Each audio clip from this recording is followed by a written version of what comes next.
to Pretoria, where President Cyril Ramaphosa is delivering the keynote address at the Africa Day celebrations. General, members of the cabinet who are here, excellencies, ambassadors, and high commissioners. Today, as we gather here, we celebrate the most important day in the life of our continent.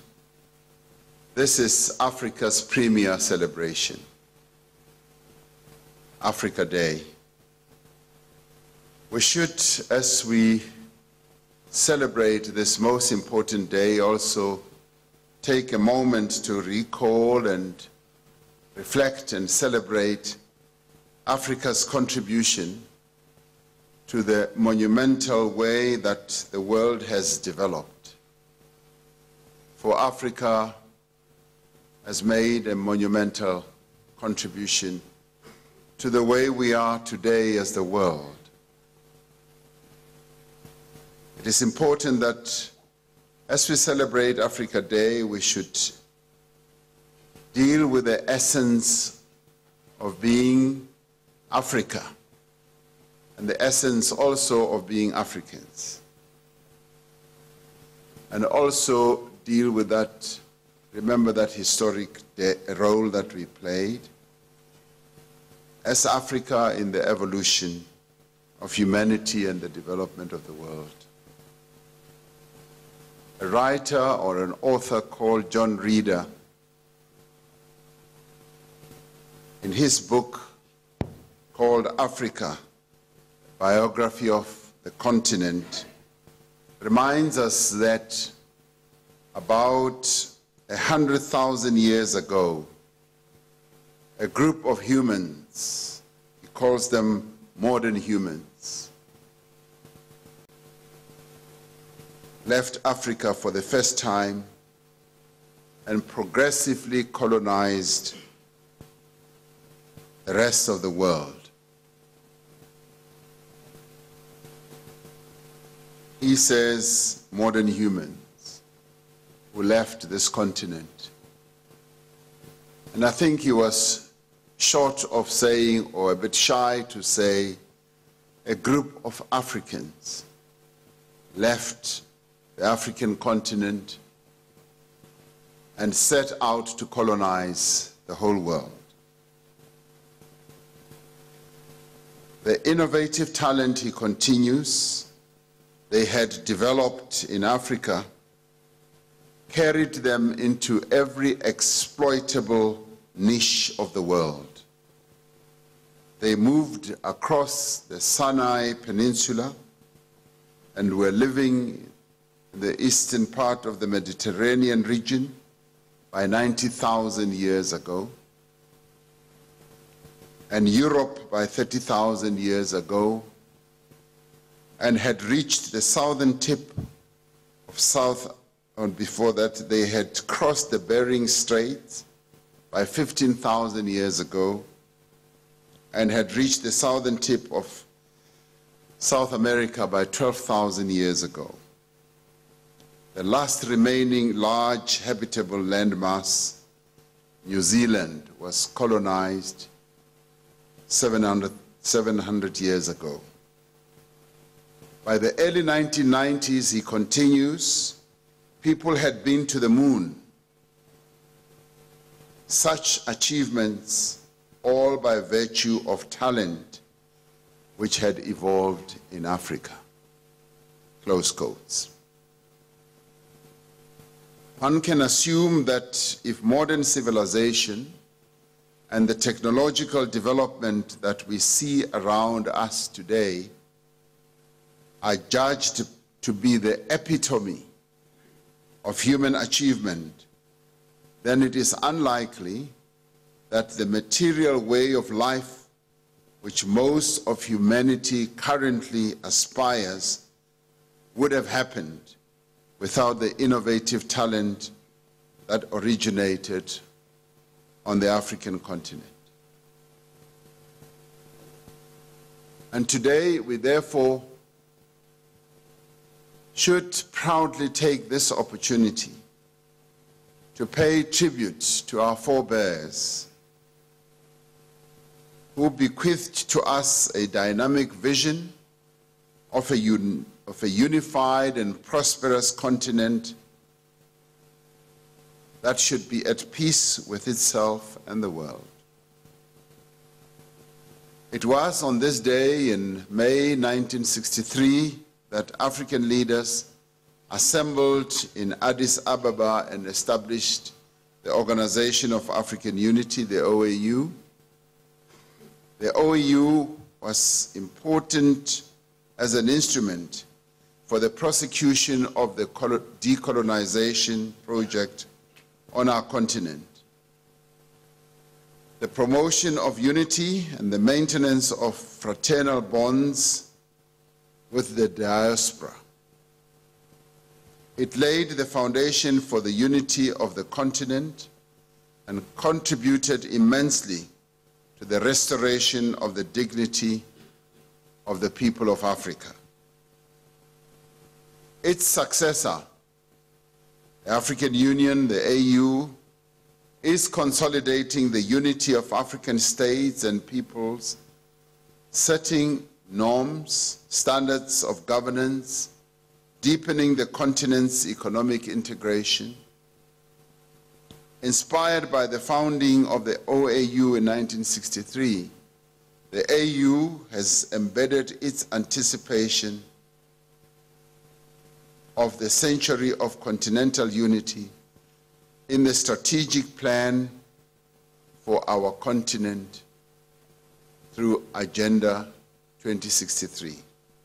Excellencies, South Africa's foreign policy will always be rooted on the African continent, seeking to contribute towards Africa's renaissance.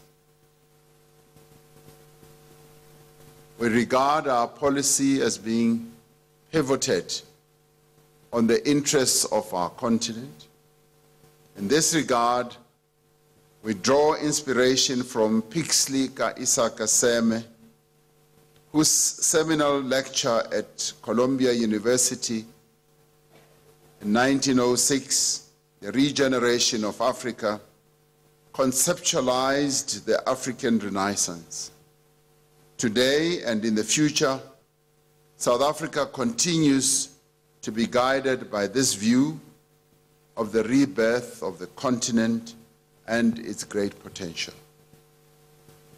The African agenda, which has been the hallmark of our African policy on the continent, is the program through which we are seeking to realize this renaissance, predicated on Pan-African solidarity and cooperation. As we have done since our liberation, we are determined to redouble our efforts in contributing to peace and security, development and prosperity for Africa.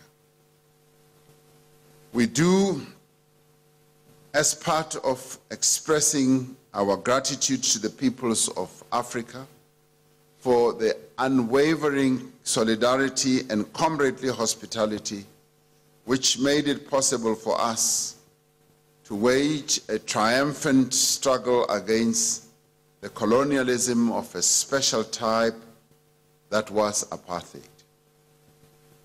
We are irrevocably committed to the realization of the goals of Agenda 2063, Africa's blueprint and vision for an integrated, prosperous, and peaceful continent. The Africa we want.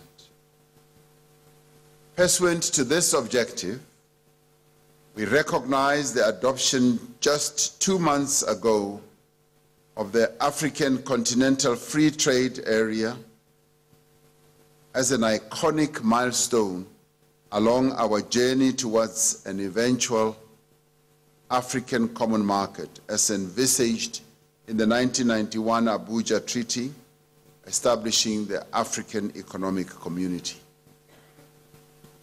This Continental Free Trade Area is a critical response to Africa's developmental challenges. It will enable Africa to significantly boost intra-Africa trade, improve economies of scale, and establish an integrated market. It will also be a catalyst for industrial development, placing Africa on a path to exporting value-added products, improving Africa's competitiveness both in its own markets and globally as well.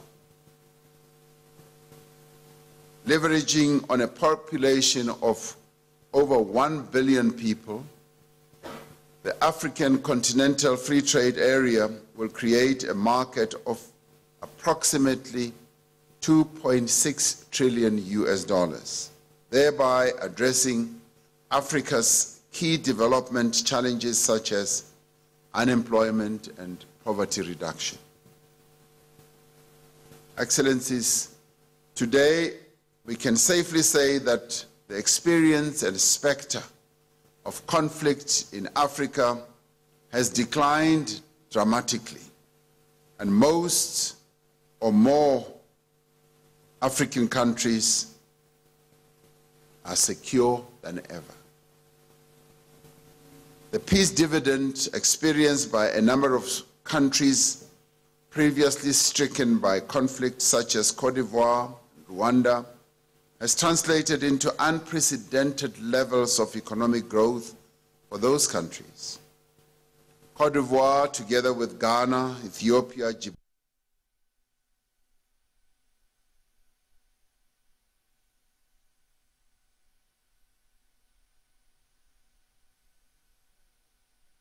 in the world. We, however, remain deeply concerned by the ongoing insecurity in the east of the DRC, in the Sahel region, including in Libya, Somalia, and the ongoing conflict in South Sudan. We are hopeful that concerted efforts by the AU and its subsidiary organizations in cooperation with the United Nations will lead to peaceful and durable solutions to these conflicts. These and other efforts should contribute towards the attainment of one of the goals of Agenda 2063, namely silencing the guns by 2020. By the end of this year, 20 countries in Africa would have held presidential and parliamentary elections. This impressive number of countries choosing the ballot rather than the bullet to determine its leaders is a clear indication of political progress and the deepening of democracy on our continent. We wish all the fraternal countries that will be holding elections this year a peaceful, free, and fair ballot that represents the will of the people. Excellencies, as you are aware, the AU's theme for 2018 is winning the fight against corruption, a sustainable path to Africa's transformation. The selection of this anti-corruption theme is pertinent as it raises one of the most pervasive scourges impacting on good governance and stunting economic development in Africa. In fact, corruption undermines the very fiber of the Africa we want, as envisaged in the AU's Agenda 2063. We are inspired by the countries that are taking bold measures in dealing with this negative phenomenon, and would encourage those that have not yet done so to tackle this scourge, which is deferring the realization of the African dream. South Africa welcomes the institutional reforms of the African Union, spearheaded by my dear brother, His Excellency President Paul Kagame. We believe these reforms should lead to a more agile, responsive, and modern organization, the AU that is fit for purpose. In this regard, it is important that the AU institutions are properly aligned, that there is better and efficient management at both political and operational levels, and that the organization is sustainably self-financing. As a demonstration of our support for President Kagame's work, I have appointed my special representative to the AU's Assembly Bureau on 26 May 2018 to consult on the AU reform process. Excellencies, beyond the continent, we are concerned about alarming developments that threaten the multilateral system of global governance and that could unravel international agreements. The revocation of binding international agreements, unilateralism and protectionism pose major threats to the rules-based international system. We are encouraged by the discussions that took place early this week in Buenos Aires during the G20 Foreign Ministers meeting, which reaffirmed the centrality of the multilateral system with the UN at its apex. At the same time, the meeting underscored the key role and stake the G20 has in supporting a rules-based, open and fair multilateral trading system anchored in the World Trade Organization. I believe that this meeting has set the correct framework for a productive and successful G20 leaders meeting in November this year. Excellency, South Africa will assume the presidency of the BRICS formation when it hosts the 20th BRICS Summit in Sandton in Johannesburg from 25th to the 27th of July 2018. South Africa will continue to champion the interests of Africa within the BRICS formation and will, in this regard, convene an outreach session with African leaders.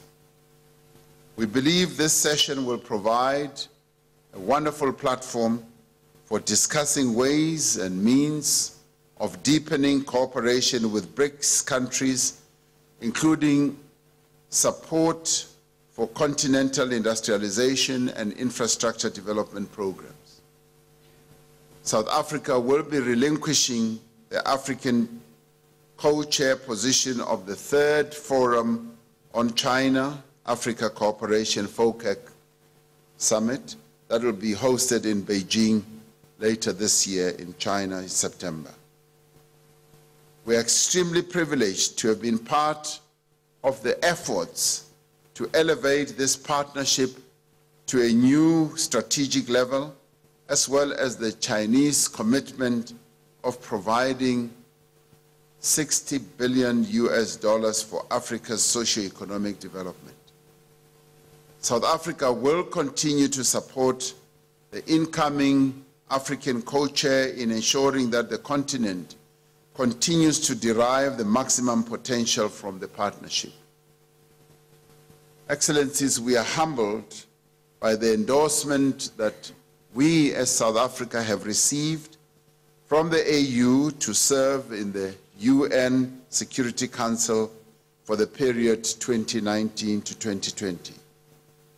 We aim to use this opportunity, succeed, to promote peace and security in the world, and more specifically in Africa, where most of the world's conflicts are located. As in its previous 2 terms on the UN Security Council, South Africa will place emphasis on African Union, UN cooperation. As we approach the June elections at the General Assembly, we would like to take this opportunity to solicit your strong and abiding support for this candidature. This year marks the centenary of the birth of the founding father of our democracy, President Nelson Rolihlahla Mandela. As we celebrate his centenary, we remember Nelson Mandela as the struggle stalwart, freedom fighter, and the first democratic president of South Africa. We also remember his commitment to justice, equality, non-racialism, and to the development of South Africa. More generally, we should continue to honor the life and legacy of our continental leaders, including Nelson Mandela and many others. During this centenary year, we pay tribute to one of Africa's greatest sons who left undoubtedly an indelible mark on our society and provided an example for Africa in its pursuit for a prosperous, just, and peaceful continent. I wish to close in the words of Kwame Nkrumah, who said, "The forces that unite us are intrinsic and greater than the superimposed influences that keep us apart." As Africans, let us remain united to build a very strong Africa. Thank you very much.